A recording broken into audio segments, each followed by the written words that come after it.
When Nisargadatta was asked about his past, he would say, "This is dead matter, as dead as the ashes of a burnt out fire. I'm not interested in it. Why should you be? Is there any past at all? Instead of wasting your time in such useless pursuits, why don't you go to the root of the matter and inquire into the nature of time itself? If you do so, you will find that time has no substance as such. It is only a concept. Like Nisargadatta, I know that there is no one who can choose to inquire or not inquire. No process through which one can decide to find out anything. For ultimately, there is not even any person there to inquire. Yet also like many teachers, it seems that speaking appears to happen between characters in this dream. The character of Nisargadatta or the character of Prisha may seem to be giving guidance and advice to characters who appear to be seeking. Yet, this is only the movie playing on the screen of dreams. In this dream, where people ask such questions, I have nothing to share about what you call my background, nor do I have the slightest interest in the story of your own imagined past. It is no different than if you were telling me the dream you had last night.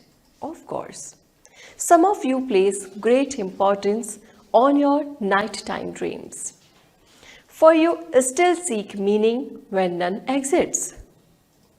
Yet the nighttime and daytime dream cannot be told apart. Thought tries to impose order and understanding where such concepts do not exist by taking the nighttime dream as false and the daytime dream as true. Yet, as I have said, this process is like taking your knife and cutting a square or circle in the lake. You can move your hand and your knife, and in your mind, you may even imagine the shape of a square or circle in the water. Yet, look again, and the shape is not there. It was never there at all. Neither are you. Neither is anything that you call your past. Someone attending a talk started telling me a long story about how they were led to me and began to speak of the many details of their search for what they call truth. I told them that if I wish to hear stories, I can watch many Bollywood movies with fascinating characters. They are as real to me as you are. For the time either of you appear across the screen of dreams, that is called life. Another question I am often asked is this: if there is no separate person with volition or free will, why do teachers like Nisargadatta and Raman seem to tell people what they can do to realize the truth? You will not like the only possible answer, and that is this: to ask why any dream character appears to do anything is like asking why an elephant has a trunk. You can certainly study biology and evolutionary science and may even create a very plausible story about how the elephant's trunk evolved. Then you tell me, this is why the elephant has a trunk. Yet, even scientists could imagine other evolutionary directions the species might have taken. Perhaps even a trunkless elephant. Then I ask you, why are there elephants? And again, a scientist might explain why the elephant evolved. Yet, that story only makes sense given the story of the earth and universe. And then I ask, why did the universe or anything at all ever appear in the first place? And there can never be an answer. I suggest going straight to that point where the question has no answer. Then you may see that even to ask such questions leads nowhere. You can most certainly invent stories based on thought and imagination and conditioning to explain what you seem to perceive. Yet the point is that all of these stories and thoughts and ideas and concepts are only additional appearance. Thought cannot use itself to explain itself. Thought cannot explain or understand anything that appears. Why is there perception? Why are there appearances? These are questions that in themselves sound very reasonable and philosophical or metaphysical if that is your conditioning. Yet these questions presuppose that there is a real, defined, objective process called perception, and that there can be some understanding and definition of that which is perceived. Teachers of old were very happy to entertain such notions, playing the part of a character who was sharing an imaginary misunderstanding with another character. Yet you do not perceive anything. You have no senses. You do not see, you do not hear, you do not touch, you do not taste, you do not smell, you do not even think or have thoughts. You do not have language, and you are not right now listening to anyone tell anyone else anything of any kind. All that is happening is indefinable. It is not even unbound or limitless, for that implies a thing of some sort that has gone beyond its limits or boundaries. Limits and boundaries are simply concepts. Your idea of sensory perception is simply a concept. Your idea of perception is simply a concept. I'm not saying that what appears is false. I'm not saying that there is some true reality beyond sensory perception or thought.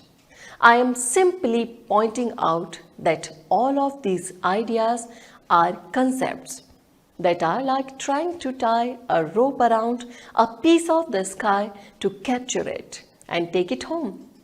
As soon as you say that you perceive, you create a mental construct. And many teachers agree with this.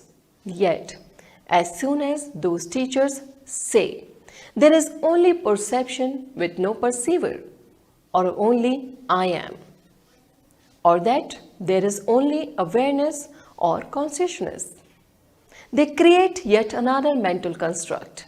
Now, of course, no one is creating it, and the term mental construct is itself only a mental construct, as is the concept of a mind, as is the concept of a concept. I could spend countless hours telling you there is no separate person and no separate things. And when I say there are no separate things, I do not mean that there are things that are connected and not separate, but that in fact there are no things whatsoever. None. Even physicists will agree. Yet saying that there is a person or that there is a no person, saying that there are things or saying that there are no things, saying that there is nothing, or saying that there is everything, or whatsoever concept arises, is no different than drinking of God or gods in a temple, or trying to find truth by watching a Bollywood movie. Raman, Nisargadatta, and modern teachers seem to appear as mind-body organisms. Ramesh said, we all have our programming just like a computer. Or sometimes he said, it is all in the can, meaning that life is like a movie already filmed that appears to move and change as it plays upon the screen. These are only more concepts, of course. Yet, if you ask why anything has ever happened or why anyone has ever done or said anything, the only answer that can be given is simply that your mind imagines it is so, and then your thoughts tell a story about it. Yet, no story bears any relationship to anything other than itself. And there is not even a mind that can imagine anything or become liberate and free. When people ask me if all that appears is simply consciousness appearing in supreme awareness, or ask me to discuss Prakriti or Brahman or Vyakti, I like to move away from all of these concepts and say, it is all the mystery of love. In this appearance of dreams, nothing can be said to be either real or unreal. Yet what is felt or perceived without emotion or sensory perception is called love. And yes, I know very well your next question, for I have heard it many times before. What is love? Yet there is no answer to this question. For what is called love by this dream character you call Prisha is a feeling that has no language, no concepts, and no perception. Nor is love transcendent of language, concepts, or perception. Love is not simply all that appears or all that is. And love is not some imagined source projecting or embodying all that appears.